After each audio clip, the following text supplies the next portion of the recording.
प्रभु आम पंचकोशी लोक आम जया होटेल को जाके आम भूल करूँ आमको प्रभु आमको क्षमा कर पंचकोशीवासी क्षमा कर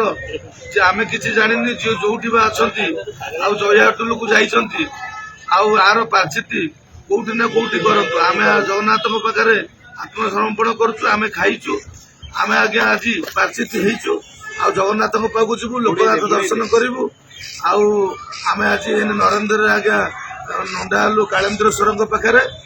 आउ जय जगन्नाथ पूरा पूरा काना काना धर दिया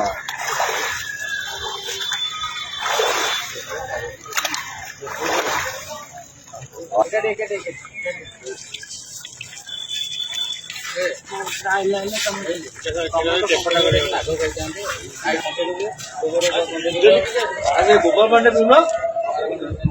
आगो पिंक ना